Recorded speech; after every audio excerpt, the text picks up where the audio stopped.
আসসালামু আলাইকুম। আপনারা সবাই ভালো আছেন তো ভালো থাকেন। আজকে একটা ভিডিও নিয়ে এসেছি। আমি এখানে মির্গা মাছ নিছি 1 কেজি ওজনের একটা। মাছটা আমি ধুয়ে ভালো সুন্দর করে ধুয়ে লবণ মাখিয়ে রেখেছি। এখন মাছটা আমি ঢেলে নিব।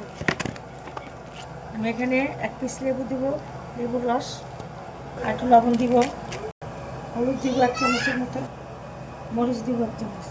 আমি 1 চামচ হলুদ 1 চামচ মরিচ দিয়ে আমি মাছটা আবার ভালো করে মেখে নিব। লেবুর রসটা দিছি, আমি ভালো করে মেখে নিলাম। মেখে আমি 5 মিনিটের জন্য রেখে দিব।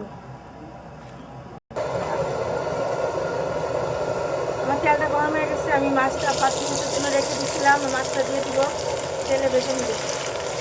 এটা করে সব মাছ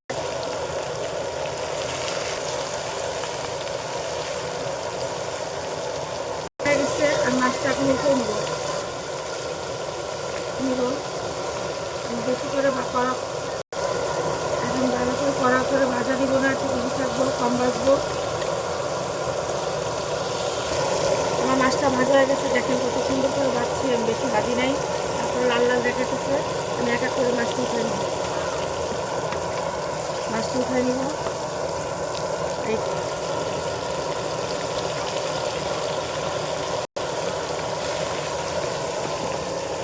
উঠে নিলাম। মাছটা উঠে নিব।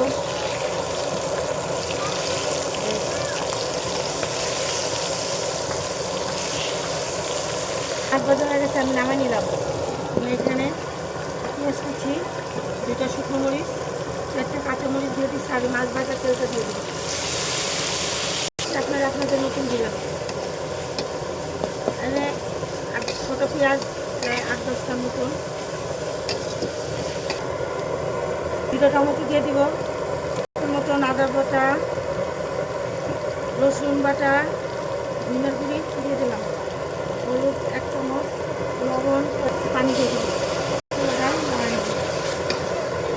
পেঁয়াজ বাটা, জিরা বাটা আর কাঁচামরিচ বাটা 4টে জিরা। আর বাউনি স্কুলের মা পড়া হয়ে গেছে অর্ধেক।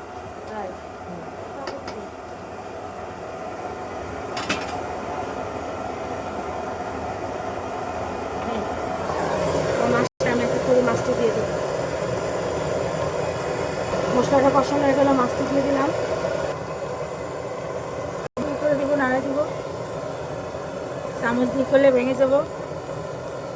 5 মিনিটের জন্য রেখে দিব। 5 মিনিট পর ফিরে আসলাম।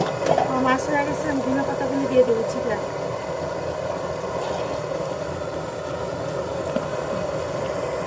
আমার রান্নাটা ভালো লাগলে আমার কমেন্টস করেন, লাইক শেয়ার কমেন্টস সাবস্ক্রাইব করে দিন। সবাই ভালো থাকেন, আল্লাহ হাফিজ।